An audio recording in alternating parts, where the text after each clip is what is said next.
अस्सलाम वालेकुम वरहमतुल्लाहि वबरकातुहू। दोस्तों कैसे हो? उम्मीद है कि आप खैरियत से होंगे। आज मैं आपके लिए स्टेट की एक और यूनिवर्सिटी लेके आया हूँ, मिज़ोरी साइंस एंड टेक्नोलॉजी। ये यूनिवर्सिटी यूनाइटेड स्टेट की बहुत अच्छी यूनिवर्सिटी है। यहाँ पे आपको हर तरह के प्रोग्राम, स्कॉलरशिप, फाइनेंशियल एड वगैरह, एडमिशन, कैंपस लाइफ, एथलीट और रिसर्च प्रोग्राम, ये सब यहाँ से आपको मिल जाएंगे। ये देखिए यहाँ पे उन्होंने बाकायदा मेंशन किया हुआ है अपने टॉप पे पॉइंट पे। तो अब ज़रा देखिएगा कि इसका जो फ्रंट लुक है या पेज का काफ़ी ऑसम है। तो इन्होंने यहाँ पे आपको रिसर्च प्रोग्राम का दिया, या जैसे कि उन्होंने जो रोबो बनाया हुआ है उसका बाकायदा लिखा हुआ है। और जैसे ही हम यहाँ पे स्क्रॉल डाउन करते हैं तो यहाँ पे उन्होंने आइडिया वगैरह के बारे में दिया हुआ और डिग्री के बारे में दिए हुए। ये 4 बॉक्सेस हैं आपके पास। यहाँ पे आपके पास पहला डिग्री का है, दूसरा विजिट साइंस एंड टेक्नोलॉजी जो यूनिवर्सिटी है उसके बारे में बताया हुआ है, फिर स्कॉलरशिप्स हैं। ये देखिए, तो स्कॉलरशिप के साथ साथ आपको ये भी बताया हो कि यहाँ पे एडमिशन्स कैटेगरीज भी हैं, ठीक है। तो हम सबसे पहले इसके यूनिवर्सिटी के रैंकिंग के बारे में बात करते हैं। तो याद रखिए कि जो public university return on investment पहली बात है, तो ये नंबर 1 पे है। तो स्टूडेंट्स के हिसाब से जो बोथ और कैंपस ऐसे में, मतलब यहाँ पे अगर आपका एडमिशन हो जाए तो आप डिस्टेंस लर्निंग भी कर सकते हैं। तो 7000 है। तो amount the public university for the best career तीसरे नंबर पर, और best value colleges in the United state जो 7वें नंबर पे है। ठीक हो गया। तो याद रखिएगा कि यहाँ पे आपको दोनों कोर्सेज अवेलेबल हैं। जिस तरह डिस्टेंस लर्निंग करना चाहते हैं वो भी अवेलेबल हैं, अगर आप लोगों ने ऑन कैंपस करना है वो भी अवेलेबल है। अब बात करते जाते हैं हम एकेडमिक के हिसाब से। तो मैंने पेज ओपन कर रखे हैं, तो आप भी देखते जाइएगा तो आपके लिए आसानी रहे, इसलिए मैंने ये पेजेस लगाए हैं, ठीक है। अब जैसे मैं एकेडमिक पे क्लिक करता हूँ, यहाँ पे हमारे पास ये इंटरफेस ओपन होके आ जाता है एकेडमिक का। तो एकेडमिक को हम चेक करते हैं। हमारे पास क्या है कि सबसे पहले हम स्क्रॉल डाउन करेंगे इसे, यहाँ पे लिखा हुआ है कि एकेडमिक प्रोग्राम्स। तो यहाँ पे आपके पास जो डिग्रीज प्रोग्राम है, तो 40 एरियाज ऑफ स्टडीज़ जो हैं यहाँ पे आपको प्रोग्राम मिलेगा डिग्री में। तो टॉप पे आएंगे आपके सेकेंडरी टीचर एजुकेशन प्रोग्राम और 15th पे आएगा semester public college in US. ठीक हो गया। तो आगे नीचे उन्होंने जो लिखा हुआ है ये खुद ही नोट कर लें। नीचे उन्होंने फिर बता दिया कि आपके पास जो एडमिशन है जो अंडर ग्रेड ग्रेड्स दोनों के लिए अवेलेबल है। और नीचे अगर हम स्क्रॉल डाउन करेंगे तो जहाँ पे लिखा हुआ है डिस्टेंस एंड ऑनलाइन लर्निंग, जो पीछे मैंने अभी थोड़ी देर पहले आपके साथ डिस्कस किया था। आगे समर कैंपसेस भी हैं यहाँ पे। तो ये है कि अगर आपका एडमिशन यहाँ पे लेना है तो आप ऑनलाइन भी क्लासेस ले सकते हो, अगर आप लोगों ने यहाँ पे स्टडी करनी है तो। ये एक बहुत अच्छी बात है कि काफ़ी दूसरी यूनिवर्सिटीज़ नहीं देती, लेकिन इस यूनिवर्सिटी में ये अवेलेबल है। अब हम बात करते हैं यहाँ पे फाइनेंशियल असिस्टेंस के बारे में, स्टूडेंट फाइनेंशियल असिस्टेंस। तो यहाँ पे देखिए 3 है, स्कॉलरशिप्स, कैलकुलेटर, कॉस्ट एस्टिमेट और स्टार्स द FAS, ठीक है, फाइनेंशियल स्टूडेंट्स असेसमेंट जो होता है वो। अब यहाँ पे उन्होंने 4 आपके पास दिए हुए हैं। अगर आप ऊपर देखो तो उन्होंने लिखा हुआ कि higher education investment your future but also significance for financial decision. तो ये आप लोगों ने खुद रीड आउट कर लेना, यहाँ पे देखिएगा कि आपके पास क्या क्या लिखा हुआ है। तो नीचे हम देखते हैं कि हमारे पास क्या है। पहले पे आता है नंबर 1 पे आता है चेक योर एलिजिबिलिटी, ठीक है। उसके बाद explore type of aid, apply for aid और रिसीव योर फंड्स नंबर 4 पे, ठीक है। तो आप लोग एज पहले भी अप्लाई कर सकते हो और एडमिशन के बाद में भी। दोनों में ये है कि आपको थोड़ा सा इसके बारे में ये है कि आप लोगों को अलहदा से मेल करना पड़ेगा। तो अब हम चेक करते हैं चेक योर एलिजिबिलिटी के हिसाब से, ठीक है। तो जैसे मैं इस पर लगाता हूँ तो हमारे पास ये इंटरफेस ओपन होता है। यहाँ पे देखिए कि फाइनेंशियल एड एलिजिबिलिटी, ठीक है। तो जैसे मैं इसको स्क्रॉल डाउन करता हूँ तो यहाँ पे देखिएगा कि उनका एक पेज अलग से ओपन हुआ पड़ा है। यहाँ पे उन्होंने लिखा हुआ है कि फाइनेंशियल एड एलिजिबिलिटी के हिसाब में क्या क्या चीज़ें। तो मैं इसको करता हूँ डिफाइनिंग नीड्स। ये देखो 3 पॉइंट्स है आपके पास, डिफाइनिंग नीड्स, उसके बाद स्पेसिफिक फैमिली और साथ में हाउ AF, ठीक है। तो आप लोगों ने इसके बारे में रीड आउट करना है। तो यहाँ पे देख लिया कि ये 2 तरह की होती हैं, 3 की होती हैं, तो ये आपको इसी तरह में मिल जाएगा, ठीक है। ये फेडरल के हिसाब से, क्योंकि हम बात कर रहे हैं क्योंकि हम आउट ऑफ कंट्री से हैं, मतलब इंटरनेशनल स्टूडेंट्स हैं, नॉन सिटीज़न हैं, तो हम यहाँ पे आएंगे नॉन सिटीज़न पर। तो यहाँ पे देखिएगा कि जो इंटरनेशनल स्टूडेंट है ना, तो यहाँ पे उन्होंने लिखा हुआ है कि while the student do not qualify a state based aid merit based scholarship, ठीक है। तो उनके बारे में ये लिखा हुआ कि आल दो अगर आप लोगों के डॉक्यूमेंट्स वगैरह है तो ये आपके पास सामने सारा शो ऑफ करवाना होगा, ठीक है। तो लेकिन ये है कि आपको फ़िलहाल इस ईयर्स में ये अवेलेबल नहीं है। लेकिन अगर आप लोगों ने अप्लाई करना है तो इसका सबसे पहले जो मैंने दूसरी साइट पे लिखा हुआ तो मैं वीडियो बनाना भूल गया था, वो 3.7 थे, तो जो पीएचडी के लिए थे वो 3.9 थे, उनके इतनी स्कॉलरशिप दी हुई है। ठीक है, तो उसके बारे में अगर देखोगे ये 3-4 तरह का लिखा हुआ क्या चीज़ है, ये पॉइंट्स आप लोगों ने खुद रीड आउट कर लेने हैं। ठीक है, अगर आखिर पे अगर आप देखा जाए तो ये है कि एक्सटर्नल जो स्कॉलरशिप्स हैं ना वो आपको मिल सकती हैं इस यूनिवर्सिटी में। जो यूनिवर्सिटी आप मैसूर है इसमें दूसरी स्कॉलरशिप जैसे दे रहे हैं कि यूनिवर्सिटी की तरफ से होगी प्रोफेसर, ये आपको नहीं मिलेगी। ठीक है, अगर स्कॉलरशिप के हिसाब से आपने एस्टिमेटेड लगाना है तो उसके बारे में भी हम बात करते हैं, जो स्कॉलरशिप्स कैलकुलेटर है। ठीक है, तो हम क्या करते हैं, सबसे पहले उन्होंने जो दिया हुआ कि रिसर्च करने के बाद हम क्या करते हैं, आज यूएस से रेजिडेंट हम इंटरनेशनल है तो नो, नो करने के बाद हम आगे करेंगे नेक्स्ट, नेक्स्ट जैसे करेंगे तो यहाँ पे आ जाएगा ट्रांसफ़र, जैसे होता है कि एरास्मस मंडस स्कॉलरशिप वाले हैं तो ये हमारा है ही नहीं, तो हम क्या करेंगे, नो, नो के बाद हम फिर नेक्स्ट करेंगे। तो जैसे हमारे पास ये ओपन हो रहा है, यहाँ पे आपको एस्टिमेटेड जो स्कॉलरशिप बताया गया वो कितना दिया गया कि आपको $15,000 है। ठीक है, तो इसमें आपका बेस्ड ऑन बनता है कि रेजिडेंसी पे है स्कॉलरशिप के वाले से, तो ट्यूशन फीस जो 15,400 है, रिक्वायर्ड फीस 1270 है, 11,792 हाउसिंग, मतलब एस्टिमेटेड उन्होंने जो लगाया था अवार्डेड जो है वो कितना होगा आपके पास $15,000। ठीक है, जो ऊपर इंक्लूड है ये भी सारा बीच में देके। ठीक है, मतलब ये है कि आपका इसमें इतना नहीं गुजारा होने वाला, लेकिन फिर भी स्टूडेंट से कर जानते हैं।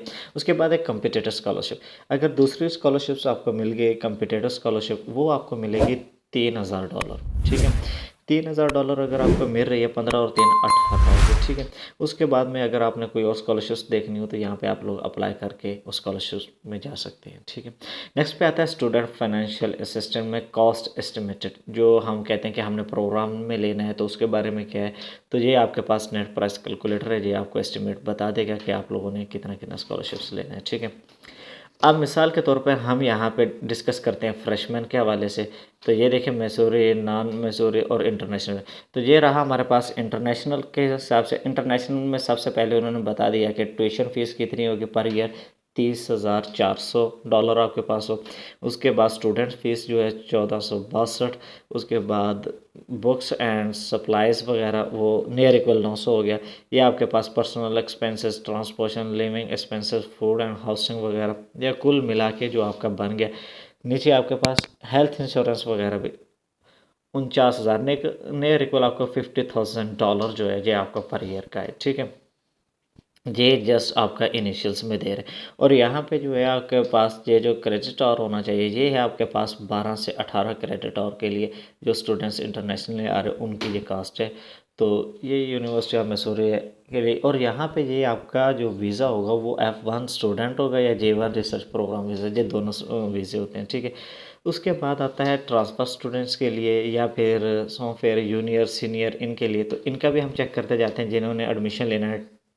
जैसे टियर 1 में आते हैं, इकोनॉमिक्स हो गया, एजुकेशन हो गया, या एफए वगैरह कहते हैं, बीएस प्रोग्राम बीए में हो गया।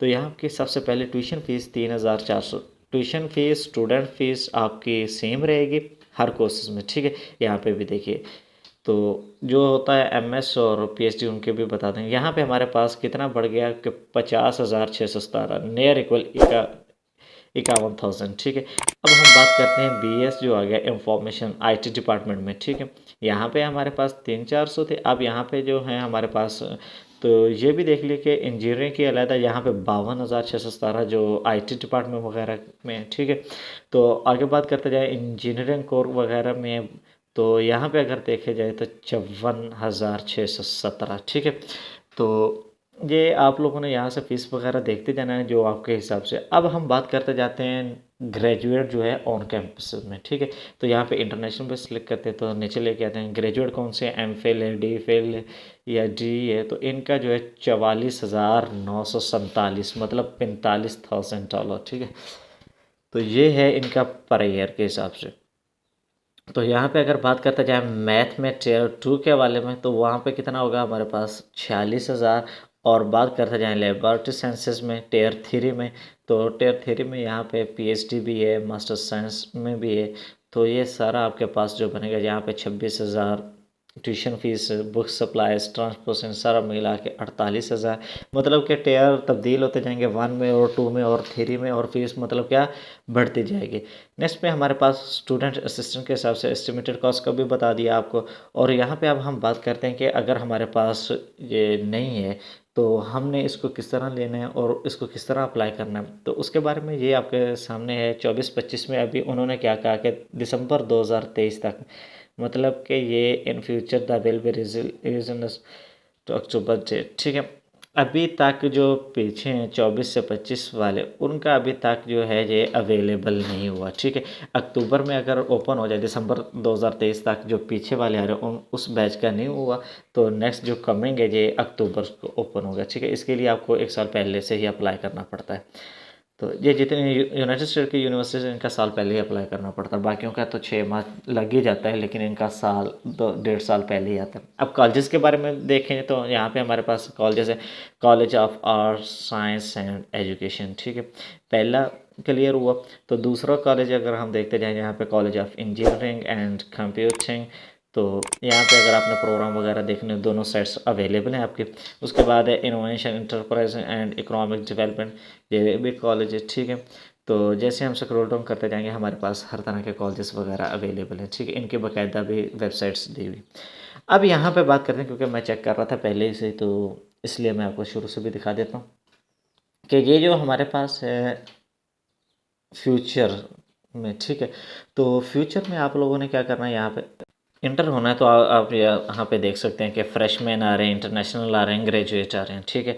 इन सब में ये भी है कि आप लोग क्योंकि इंटरनेशनल है तो आप लोग इंटरनेशनल्स पे भी क्लिक करेंगे। जैसे पहले मैंने बताया था, यहाँ पे परे कॉलेजेस वगैरह भी हैं, समर कैंप भी है, डुअल इनरोलमेंट्स भी है, मिलिट्री का भी कोटा है, मतलब सब यहाँ पे अवेलेबल है।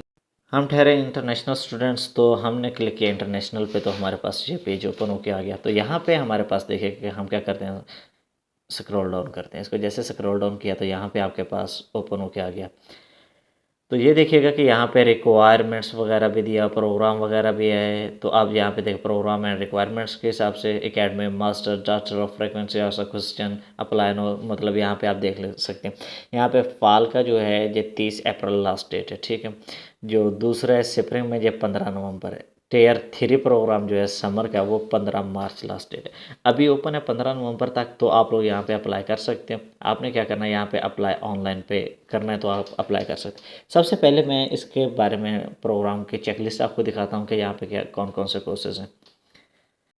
अब यहाँ पे आए हम अपने चेकलिस्ट की तरफ। तो जैसे मैं स्क्रॉल डाउन करता हूँ तो यहाँ पे आपको नज़र आ जाएंगे सर ग्रेजुएट स्टूडेंट्स हैं, एडमिशन वगैरह, विजिट आ गया। अब यहाँ पे आ गया ग्रेजुएट जो है मास्टर ग्रेजुएट चेकलिस्ट। तो चेकलिस्ट में सबसे पहले क्या चीज़ है आपके पास, मैं ज़रा मैं नहीं कर लूँ फिर, ठीक है। पहले आपने ऑनलाइन एप्लीकेशन सबमिट करनी है, फिर आपने $55 इसकी फ़ीस है जो नॉन रिफंडेबल है, ठीक है। इसकी फ़ीस एप्लीकेशन फ़ीस $55 है। आपके पास रिकमेंडेशन लेटर ये 2 होने चाहिए जिन्होंने थीसिस में अप्लाई करना है, जो कोर्स वर्क के उनके लिए नहीं है। उसके बाद ट्रांसक्रिप्ट वगैरह हो गए या बाकी दूसरे डॉक्यूमेंट्स है, ये आप लोगों ने अपलोड करने हैं, ठीक है। उसके बाद आपको एक टेस्ट वगैरह है जो IELTS वगैरह हो, जो वो भी आपको देना पड़ेगा। उसके बाद डॉक्यूमेंट्स जो है ये आपको ऑफिशियली सबमिट करवाना होगा। ये अगर आप लोगों का कोई भी मसला हुआ तो ये आपकी एप्लीकेशन को विड्रॉ कर देंगे, ठीक है।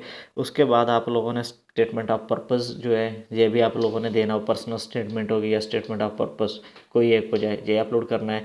CV वगैरह होगी ये आप लोगों ने अच्छे से बनानी है, ठीक है। उसके बाद जो GMAT है GRE ये आपने देना है लाजमन, ठीक है। तो ये देखिए टेस्ट स्कोर उन्होंने यहाँ पे मैंडेटरी किया हुआ है, ठीक है। GRE आपके पास मौजूद हो या GMAT वगैरह ये स्कोर्स हों, ठीक है। उसके बाद है प्रोग्राम डेटर वेवन GRER, ठीक है। ये प्रोग्राम नीचे लिखे हुए हैं जिनके लिए आप लोगों ने GRE देना है, ठीक है।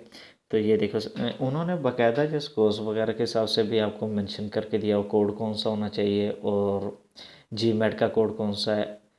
तो यहाँ पे आप देखें कि आप लोगों को जैसे स्क्रॉल डाउन करेंगे ये कोर्सेज यहाँ पे नज़र आ जाएंगे, जिसका रिलेटेड जिसका जो जो कोर्स हुआ वो यहाँ पे देख सकता है। यहाँ पे मैथमेटिक्स है, इंजीनियरिंग है, केमिकल इंजीनियरिंग है, उसके बाद केमिस्ट्री है, सिविल इंजीनियरिंग वगैरह है, जियोलॉजी वगैरह हो गया, जियोमेट्रिक्स हो गया, मटेरियल साइंसेज हो गया, पेट्रोलियम इंजीनियरिंग वगैरह हो गया और सिस्टम इंजीनियरिंग, इन सब के लिए क्या है यहाँ पे ये अवेलेबल है, ठीक है। तो आपका जो भी हुआ आप लोगों को ये लास्ट में देना पड़ेगा, ठीक है। अब हम बात करते हैं लॉगिन के लिए। तो आप लोगों ने अगर फर्स्ट टाइम यूज़र है तो यहाँ पे कैरियर एंड अकाउंट्स पे आना है, तो आप लोगों ने ओपन करना है। अगर ऑलरेडी बना हुआ है तो लॉगिन पे करके आगे जैसे जो रिक्वायरमेंट हो गया फुलफ़िल करते रहिएगा।